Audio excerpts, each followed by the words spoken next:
Hello, എൻ്റെ മകൻ ഇപ്പോൾ റെഡിയായി നിൽക്കുന്നത് പോളിംഗ് ബൂത്തിൽ പോകാൻ വേണ്ടിയിട്ടാണ്. ഞങ്ങളെല്ലാവരും കൂടെ കുടുംബസമേതം വോട്ട് ചെയ്യാൻ പോവുകയാണ്. ഇപ്പോൾ ഏകദേശം സമയം ഒരു ഉച്ചതിരിഞ്ഞ് ഒരു 3 മണി ആവാറായി.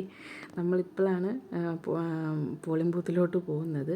പ്രകൃതി രമണീയമായ കാഴ്ചകളാണ് നമ്മുടെ ചുറ്റുമുള്ളത്.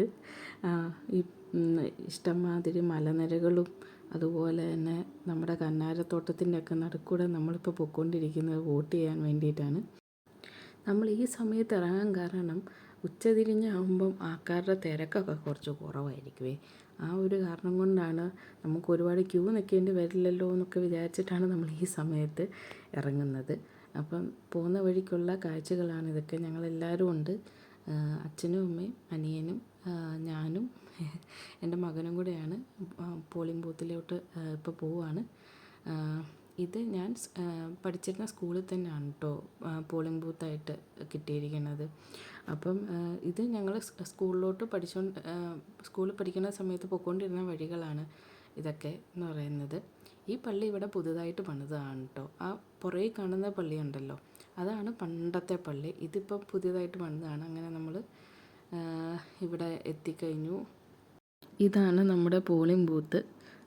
ഇവിടെ വോട്ട് ചെയ്യാനായിട്ടുള്ള ആളുകൾ ക്യൂ ആണ്. കുഞ്ഞാക്കുട്ടനും വന്ന് നിൽപ്പുണ്ട് ക്യൂവിൽ ആണ്. ഇതാണ് നമ്മുടെ സ്കൂള്. ഞാൻ പഠിച്ചപ്പം ഇത്രയ്ക്കും ഡെവലപ്ഡ് അല്ലായിരുന്നു. അപ്പം ഇത് കുഞ്ഞാവ വോട്ട് അമ്മയും ഞാനും കൂടെ വോട്ട് ചെയ്ത് കഴിഞ്ഞിട്ട് ഇറങ്ങിയപ്പോൾ ഉള്ള കാഴ്ചയാണ്. കുഞ്ഞാവ അമ്മയുടെ അടുത്ത് കയറിയിരിക്കുവാണ്.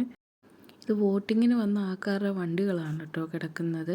രാവിലെ നല്ല തിരക്കായിരുന്നെന്ന് മുത്തശ്ശിയൊക്കെ വോട്ട് ചെയ്തിട്ട് വന്നപ്പോൾ പറഞ്ഞായിരുന്നു. ഇപ്പം അത്രയ്ക്കും തിരക്കില്ല, എന്നാലും കുറച്ച് ചെറിയ രീതിയിലുള്ള തിരക്കുകളൊക്കെയാണ് ഉള്ളത്. കുഞ്ഞാപ്പ ഭാഗ്യത്തിന് പ്രശ്നമൊന്നും ഉണ്ടാക്കിയില്ല വോട്ടിങ്ങിന് കൊണ്ടുവന്നിട്ട്. അങ്ങനെ നമ്മൾ വോട്ടിംഗ് എല്ലാം കഴിഞ്ഞ് നമ്മൾ തിരിച്ച് പോയിക്കൊണ്ടിരിക്കുകയാണ്.